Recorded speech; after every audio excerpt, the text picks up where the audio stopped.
नमस्कार दोस्तों, आज के इस वीडियो में हम आपको पूर्णिमा की कहानी सुना रहे हैं। एक नगर में विद्वान ब्राह्मण थे, लेकिन वे बहुत लालची थे। उनका लक्ष्य किसी भी तरह धन कमाना था। उन्होंने बहुत धन कमाया और ऐसा करते करते ब्राह्मण समय से पूर्व ही वृद्ध दिखने लगे। उनको कई बीमारियों ने अपनी चपेट में ले लिया। इस बीच उन्हें अंतर्ज्ञान हुआ कि उन्होंने अपना पूरा जीवन तो धन कमाने में बिता दिया। अब जीवन का उद्धार कैसे होगा? इसी विचार में उन्हें माघ माह की पूर्णिमा में स्नान का महत्व बताने वाला एक श्लोक याद आया। इसके बाद स्नान का संकल्प लेकर ब्राह्मण नर्मदा नदी में स्नान करने लगे। करीब 9 दिनों तक स्नान के बाद उनकी तबीयत ज़्यादा खराब हो गई और मृत्यु का समय आ गया। वे सोच रहे थे कि जीवन में कोई अच्छा काम ना करने के कारण अब उन्हें नरक का दुख भोगना होगा।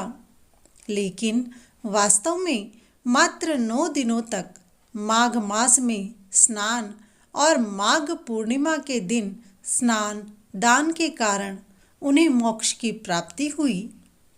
हे विष्णु भगवान, जिस प्रकार से ब्राह्मण को 9 दिनों के स्नान दान का महत्व मिला और उन्हें मोक्ष की प्राप्ति हुई, उसी प्रकार से आपके इस व्रत को करने वाले सभी भक्तों को मोक्ष की प्राप्ति हो।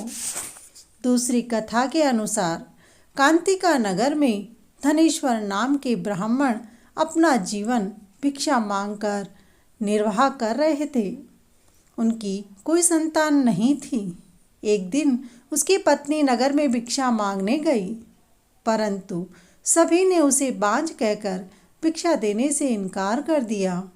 फिर किसी ने ब्राह्मण दंपत्ति को 16 दिन तक माँ काली की पूजा करने को कहा।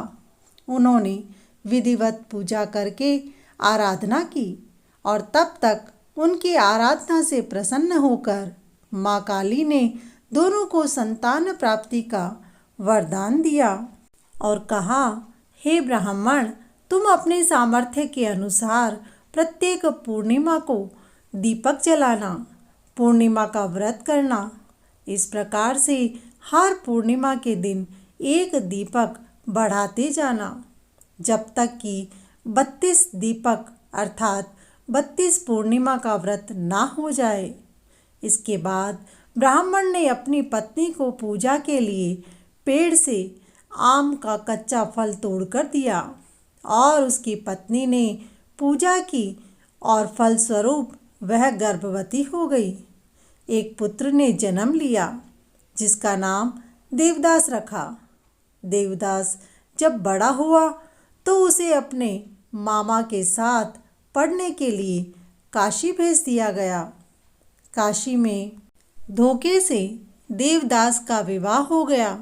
देवदास ने कहा कि वह अल्प आयु है, परंतु फिर भी उसका विवाह करवा दिया गया। कुछ समय बाद काल उसके प्राण लेने आया, लेकिन ब्राह्मण दंपत्ति ने 32 पूर्णिमा का व्रत रखा था, इसीलिए काल उसका कुछ भी नहीं बिगाड़ पाया और उसे जीवन दान मिला। तभी से कहा जाता है कि पूर्णिमा के दिन व्रत करने से संकट से मुक्ति मिलती है और सभी व्रत करने वालों की मनोकामनाएं पूरी होती हैं। बोलो विष्णु भगवान की जय।